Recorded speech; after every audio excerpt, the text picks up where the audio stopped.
Pues sin duda la nota de la semana tiene que ver con la detención de Luis Cárdenas Palomino.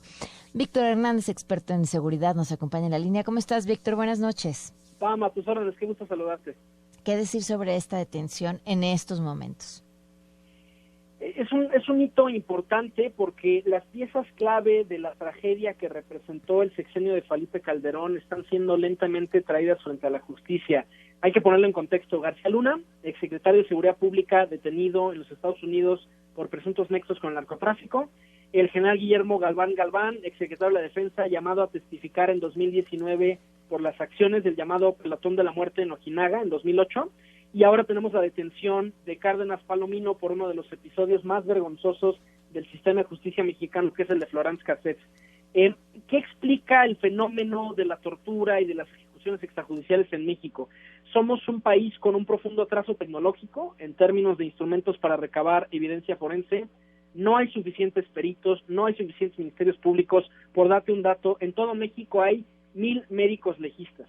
1,000 médicos para hacer las 34,000 autopsias de los homicidios que se cometen cada año, además de los otros servicios que tienen que prestar. Y todo eso resulta en que sea muy difícil armar una carpeta de investigación que llegue a una sentencia condenatoria. Y como respuesta, las autoridades mexicanas, no de ahorita, sino desde el siglo pasado, han optado por obtener confesiones forzadas mediante tortura y mediante falsas flagrancias, sembrando drogas y armas.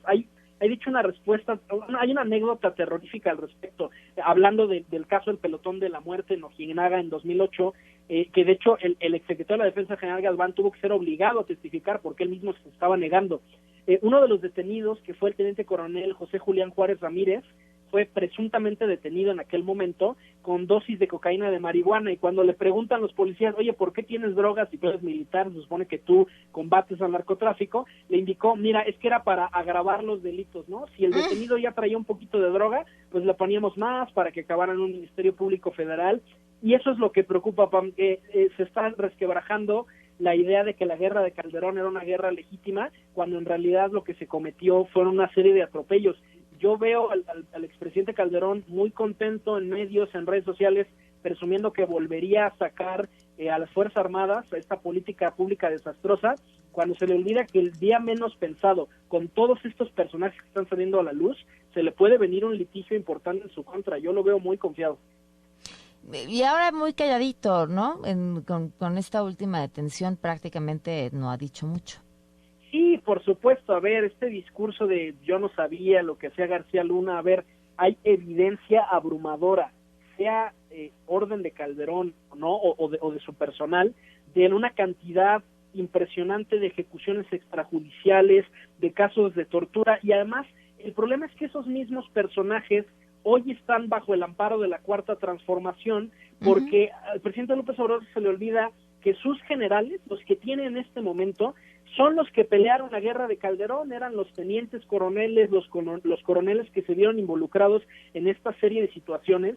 El país acaba de sacar una nota preocupante sobre el general Enrique Velarde, que es el actual encargado de la Unidad de Asuntos Internos de Guardia Nacional, que está vinculado con casos de tortura, precisamente de este que te mencionaba, el general Galván, el pelotón de la muerte de Ojinaga. El general Enrique Velarde fue el jefe de la Policía Judicial Militar durante el sexenio de Calderón. ¿Tú sabes cómo se le dice a la Policía Judicial Militar en el Ejército? Les dicen los hombres de negro.